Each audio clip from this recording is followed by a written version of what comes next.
Gronk makes it clear that he is done with football, regardless of who calls him to try to get him to return. And we find out which offensive players Evan Klosky has on his radar ahead of training camp.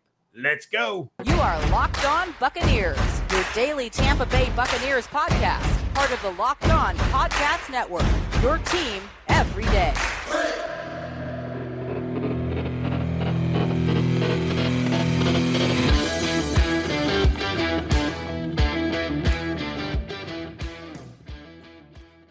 What's up, and welcome to the Locked On Bucs podcast, part of the Locked On Podcast Network. It's your team every day. We are your daily podcast covering the Tampa Bay Buccaneers, free and available on all platforms, including YouTube. And we thank you for making us your first listen or view of the day. I am James Yarcho, joined on a WTSP Wednesday by my guy, Evan Klosky. Of course, you can find everything that he's doing over on 10 Tampa Bay or at 10tampabay.com. You can check out my work over at bucksnation.com. Make sure you're following along on Twitter at Locked On Bucs, at JArco_Bucs, and at eKlosky WTSP. So we thank you once again for making the Locked On Bucs podcast your first listen or view of the day. And Rob Gronkowski, thanks to a viral video on Twitter when he was promoting one of his latest business ventures, has made it abundantly clear that he is done with the game of football and has put that part of his life in the rearview mirror. He was even asked about a hypothetical if Tom Brady were to call him to try to get him to come back. He said he would answer the call, but not to talk about playing football. He's done. Finito. Over. So we all held out a little bit of, I'll say, optimism that Gronk could potentially return. We discussed kind of the cutoff date if he was going to return mid-season. Of course, that all stemmed from not everybody buying into Brady's retirement, Evan Klosky being one of those people. So this sounds pretty much final. So Evan, what are your thoughts? Are you buying this? Is he done? Not done. It certainly sounded like he was done. But remember the first part of that bite is that I'm going to answer the phone. And who knows what Brady's plea is going to be in his final year, whatever they got cooking up. And if he has to come back on, for just a playoff put, who knows? And I would argue that it's certainly fair to be pessimistic. And my thoughts on him, I originally thought he'd be coming back, somewhere at the end of training camp. And then I was like, week 13, who knows what's going to happen in 3 months. So he just retired a week, right? Was it 2 weeks ago now? I forget. Everything's a blur. 2-3 weeks ago. And it's obvious that from then to now, nothing is going to change, right? So why even fan the flames of it? Let's check back in December. Let me ask you this. When it becomes December, do you think Rob Gronkowski is going to be a storyline? Do you think that we're going to ask if he's coming back? If the Bucs are atop the NFC, no, I don't. So you don't think so? You think that you think that if they are doing their thing, that there's going to be no thought of, man, I wonder if Rob Gronkowski is back. Is he going to come back? Are the Buccaneers making a Super Bowl run? Does Gronk want to be a part of it? You don't think any of that's going to be flirting around? No, I think the storyline will pop up if, number one, if they deal with injuries the way they did last year and they're having to scramble to try to put players on the field, especially the offensive playmakers. But if they're struggling, if they're 7-4, if they're 8-5, it's, can they get Gronk to come bring a spark to this offense? Can they get Gronk? Can they coerce him out of retirement to come help this team and get them rolling towards the playoffs? I think if the Bucs are sitting there at 9-2, 10-3, 10-2, somewhere in there, they're not going to worry about it. And I think a lot of that will be predicated on how Cade Otton's playing. How is How is he playing? How is Cameron Brate playing? If the tight end position becomes forgotten, then yeah, I think the discussions will be had. But I think it's also circumstantial that I'm not going to be sitting around waiting for a certain moment to hit and be like, all right, David, we need to talk about trying to get Gronk back at this stage of the season. It's just write this down, July 12th. I guarantee you in December we have a Gronk discussion. Guarantee it. Unless the Buccaneers have crashed and burned, unless their season is pretty much cooked by the time we're reaching the second half of the season, I would bet $100 that we are talking about a Gronk return. Not saying that he will return, just that we're having the discussion. And if they are succeeding, I have a tough time believing that they can't bring Gronk back in some limited role, in some, even if it's a red zone package, something to be like, yo, come on board. We have this record. We're going to the playoffs. Let's ride, baby. One last time. Let's get this done. We'll play you limited snaps. We'll put you in. We'll get you your tutties, and we'll call it good. Well, let me ask you this. If that phone call is made, let's say it's Tom that calls up Gronk, and Gronk picks up the phone laying on a beach with his girlfriend in Maui, you think he's coming out of retirement to go play football when he's living that life? It's very hard to say he is when we just heard that bite from him. You know, victim of the moment would say absolutely not. I'm saying that in 3 months' time, this guy has gone through retirement before, and he has gotten the itch to play before. And that's fair. It's one thing to be excited about what you're going to do immediately upon retirement, but Thomas Edward Patrick Brady did the same thing, and in 40 days he was back, including a bunch of other ventures now that he's a part of after the season that I think he's mentally prepared to make that transition a little bit more than last year, where I think everything happened a little too quick for him. But look, Gronk was beat up last year. I really do think that back injury and rehabbing and coming back, I think that really was probably a signal to him, like, I'm so sick and tired of this crap. It's just the body maintenance and all this stuff, and my, feeling like I've been in a car crash, Ali Marpet stuff that, reasons why he's retiring at a young age. But I am not saying that he is done. Let's revisit this in December. You would think that I would have learned my lesson, but I think he's done. And I was holding out hope. I mean, you're right. You're more right than I am right now. So we'll just see what happens. But and I do think you're right. That was something I wanted to mention, was that shot in the ribs that he took against the Rams that kept him out for all that time. It was so smooth sailing for him all through 2020. Huge production, didn't get hurt, played every game. Huge contributor in the Super Bowl. He was a blocking machine. We all remember him saying that he's a blocking tight end. And I still to this day think that he was the MVP of that Super Bowl. I think that's fair. The argument certainly could have been made. But then I think last year was kind of a Eminem snap back to reality moment where all of a sudden, all of the injuries that he battled through and tried to battle through in New England that caused him to retire the first time, it all kind of came flooding back. And I think he kind of reevaluated it and said, you know what, I can have a great life walking away from this game and I can still walk. I don't know. I wanted to hold out that hope since I got burned on the Brady stuff, but I would be shocked if Rob Gronkowski sets foot on a football field in pads and a helmet to play in another game. We will see.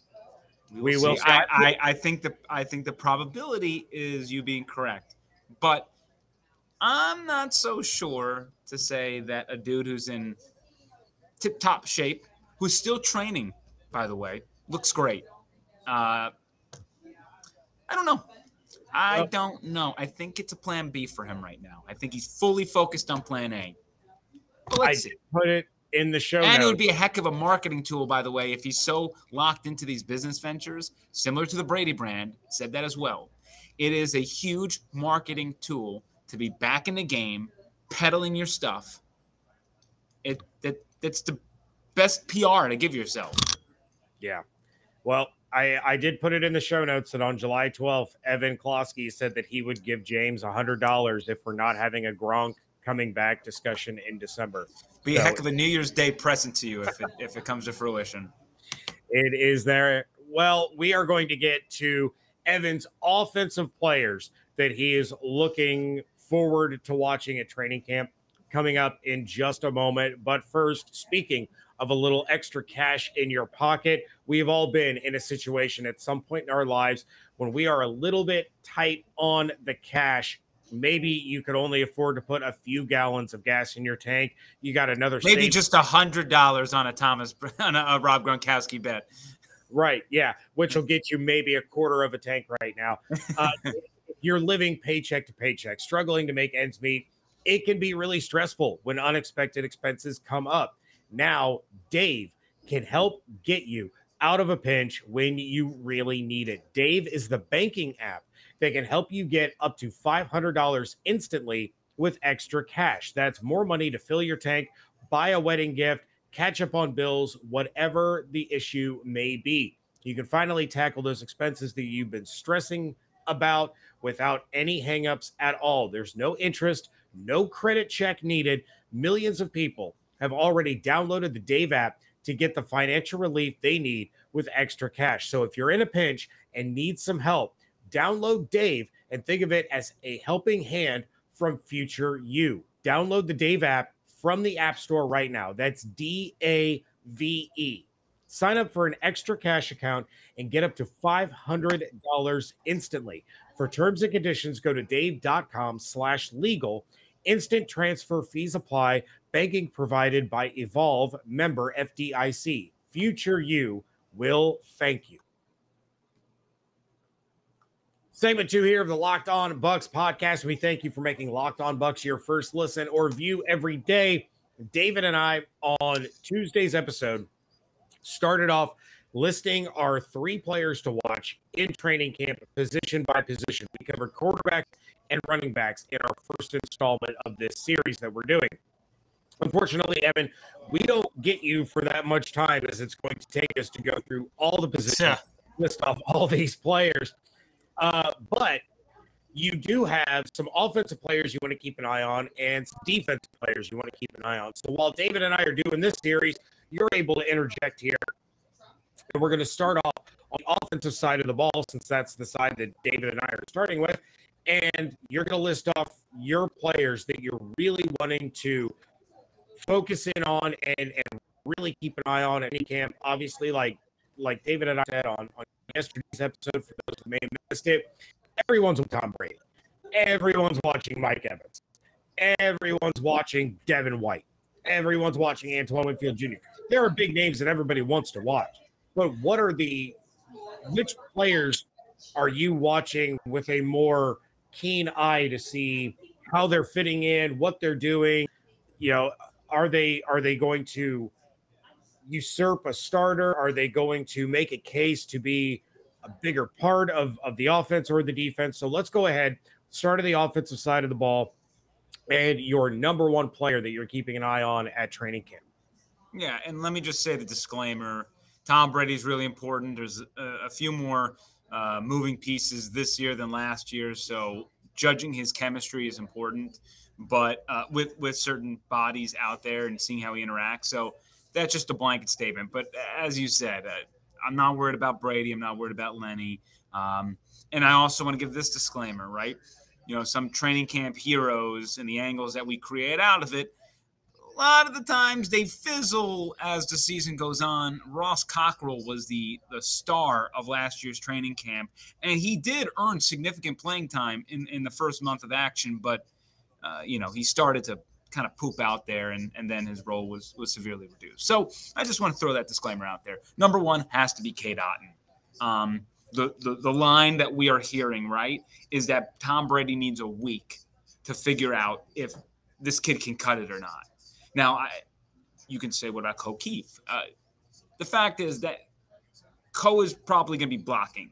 He's going to be out there as a, instead of trying to find a Rob Gronkowski who can do it all, they kind of got two guys, one who can focus on being a pass catcher, the other who can block more, and you're going to have to find a way to make sure that they can show that they do the other parts of tight end, so you're not telegraphing what your play is going to be. But Cade Otton's super important. He is a smart guy, comes from his father was a coach. I think his childhood programming was NFL Network. This kid just sleeps, eats, drinks football. So I know that it's up here. Will he be able to apply it quickly enough for Tom Brady to feel like this kid gets it? So watching him very early in camp is going to be severely important because we all still believe the team is going to bring in a veteran tight end. When? I don't know. But I have a tough time believing they are entering the season with Cade Otton, Ko Keefe, Cameron Brate as their top three options. Brate, we know what we're going to get. Yeah. And I don't want to, he's still a valuable piece to this team, but, he's probably a guy who's going to fill in the red zone, and, we kind of understand what he's going to do. So, Cade Otton, top of the list. That's where my eyes are going. Then second, you mentioned it a little bit in previous episodes, but Rachaad White is somebody that I really want to take my eyes on. Leonard Fournette is going to be the every down back, but Leonard Fournette has never really made it a full season. Okay, those soft tissue issues always seem to pop up in some way. So what is behind him? We know what Keyshawn Vaughn brings. Mm-hmm. We don't know anything about Rachaad White, and we know what Giovanni Bernard brings. Is this a sleeper, for fantasy potentially? But is this guy a sleeper who can do a little bit of everything? I want to see how he looks. I know it's very easy to kind of go off of rookies. And we don't have to really dig into Rachaad White. I please, keep. If you're listening to Locked On Bucs, you've heard everything that you need to hear on that. And if you haven't, you need to go back and listen to the episode. But I'll throw out another one who is not a rookie, and that's Russell Gage. I talked about the chemistry at receiving. We don't know if Chris Godwin is going to play week 1, even though at least there's a little bit of optimism it might happen. But I still feel like that would be a little too quick. Russell Gage is going to be an important part of this team, especially moving the chains. I think that's where he's going to succeed the most. So I want to see what his rapport is with Tom Brady, especially since he's been dealing with some sort of injury in the offseason. So how much has he been able to work with Tom on the side? He's a veteran presence, very successful in his NFL career thus far. Let's see how he looks in a Buccaneers uniform. So out of the gates, let me just throw that out there. And, what are your thoughts? And Russell Gage, by the way, and Tyler Johnson, because, Tyler Johnson really disappointed me last year. And I need to – is he in shape? Is the effort there? Is he making the catches he should? Because whether, fans like it or not, Tyler Johnson is needed. If he's going to be on this roster, he's needed. And he could be cut potentially if he really – this is an important training camp for him. I don't think he's 100% safe at all. I think he has to earn his spot on this roster. The battle for the number 4 wide receiver on this team is going to be a ferocious one. You have Tyler Johnson, you got Scotty Miller, you got Brashad Perryman, you have Jalen Darden. You have guys that are going to be fighting tooth, nail, claw, whatever, to get that number 4 spot, because I think it's pretty safe to say it's Evans, Godwin, Gage. Now, whether or not Gage works out or not, we'll see. You would hope so. You would hope that not only is he going to work out, but he's going to improve on what he did in Atlanta. But it's going to be a pretty vicious fight for that number 4 receiver. And then the only other thing that I'll touch on before we get to break, going back to Cade Otton, and that's something that, again, David and I have discussed. When is it going to go from Brate being tight end 1 and transition over to Otton being tight end 1? I think it's going to take a few weeks. Like you said, it's going to take a little while for that chemistry to build, and you hope that they're clicking in training camp. And Cade Otton is a big part of what they're trying to do. But as far as being the reliable go-to guy, whether it's to move the sticks or in the red zone or in the 10 zone or whatever the case may be, how long is it going to take for Brady to look at Otton as the guy over Cam Brate? And that all is going to start in training camp. So coming up in just a moment, we are going to hear who else Evan is watching from the offensive side of the ball coming up in training camp. Just a moment. Wrapping things up here on a Wednesday edition of the Locked On Bucs podcast, and we are talking Evan Kloski's offensive players to watch for in training camp. So, Evan, let's kind of round this out. Who's the next guy that's real high on your list that you're keeping an eye on? Whether it's, are you going another skill position? Are you looking at that revamped interior? What direction are we going in? Yeah, and I just want to say one more thought on Cade Otton. Remember, he's coming off of an injury. Right. So I don't know if physically he's prepared, if he's going to be rusty. So it's hard to even have expectations super high from him at the start of camp. And he might need the full year to kind of get going again. So that's just something I want to throw out there. But very interesting to see him. He was number 87 in Washington, wasn't he? I think so. You have to look that up. Either that or 80. He was up there. He was indeed number 87. Are they going to give his number away immediately? That could be very interesting. They gave JP's number away immediately. That was they wasted no time on that. The guy that I think I'm going to have the most fun watching, and I'm going back to rookies, is the Glass Eater, Luke Goedeke. But it's an important battle on the interior. You want to talk about ferocious battles? That is a ferocious battle. Goedeke, Hainsey, you have Stinney involved. There's a lot of really capable. First off, the depth, I feel like, on the offensive line as a whole is really good. I know we still don't really know enough about Hainsey, but I think that if they have an injury, it's not the worst thing in the world, though no one can replace Tristan Wirfs, which we learned last year. Right. That's in anything. You lose your best player, bad things are going to happen. You lose Tom Brady, doesn't freaking matter what we were talking about. It's you lose Tristan Wirfs, it's like, okay, I mean, Tom can only do so much. So you lose Levante, Devin White, things change dramatically. So blanket statement. But I do think that with the retirement of Ali Marpet, they did a great job kind of figuring things out in quick order. But Goedeke, this is a guy who we're told has a mean streak, just from small town Wisconsin. I think he had one stoplight in his hometown or something. Yeah. One stoplight. I don't even know he had a stoplight. He is a grinder, and man, I just want to see him get after it. I just think he's a guy that's going to raise the level of competition of everyone around him. He's a chip on his shoulder. He has earned every inch to this point, and he's potentially an important piece of this team. And if he does earn that starting nod, what a find by Jason Light and company again. And if he does not, that doesn't mean, I think he still needs to beef up a little bit. I think, same thing with Cade Otton. I still think, with most rookies, you get in and you need to get some NFL trainers around you. But that is, man, if you listen to any of his interviews in the offseason, highly recommend. This guy is going to endear himself to the Buccaneers fans if given the opportunity to find significant playing time on the field. He's a trip for sure. All right, so you've named 4 really key members of the offense, so I'm going to put you on the spot a little bit.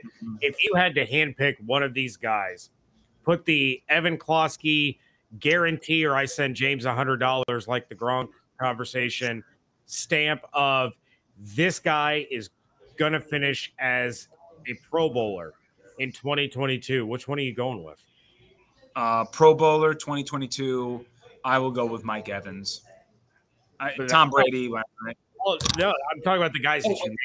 Oh, the guys that I name? I don't know if any of them are going to be Pro Bowlers. But if I had to, I mean, I don't think any one of them is going to be a Pro Bowler. Let me say that. But let me change your question to who do I think is going to make the biggest impact in 2022 for the Tampa Bay Buccaneers?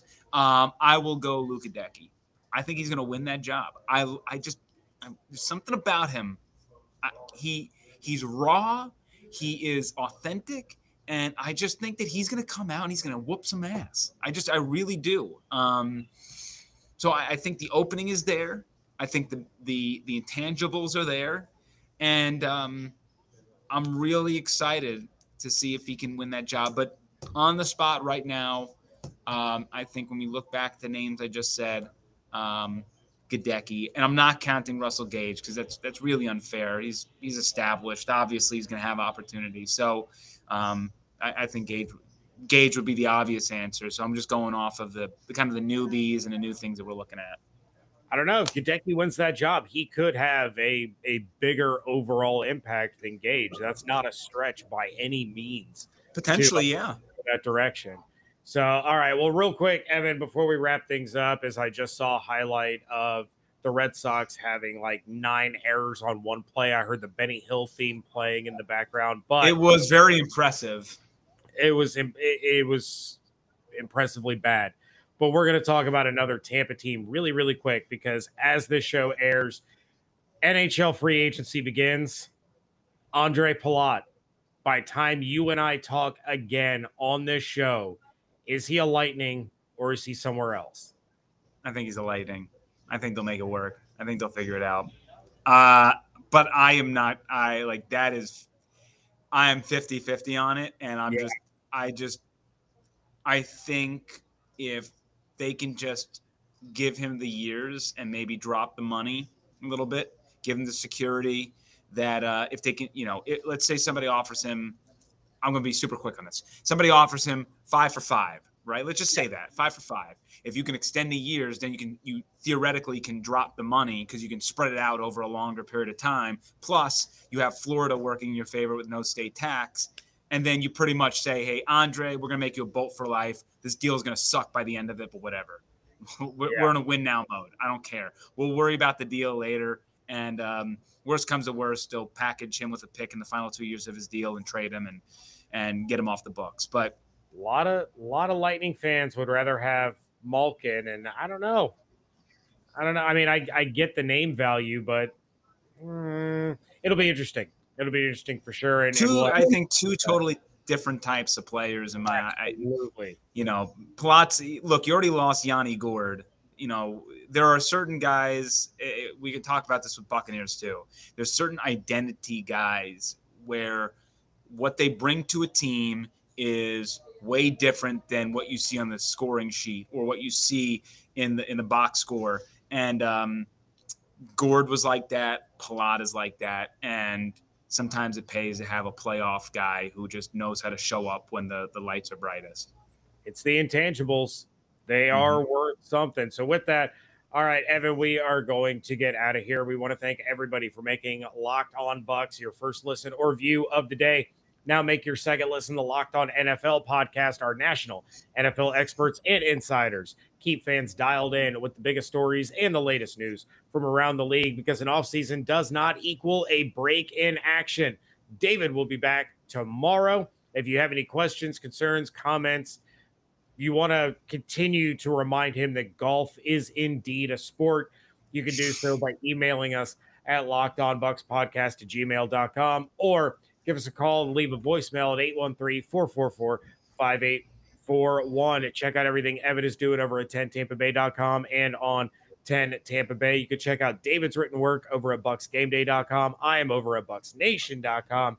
Make sure you're following along on Twitter at Locked On Bucs, at JYarcho_Bucs, at eCloskey WTSP, and at DHarrison82. Hope you all have an absolutely outstanding day. Stay safe, stay healthy, fire the cannons. We thank you so much for joining us right here at Locked On Bucs.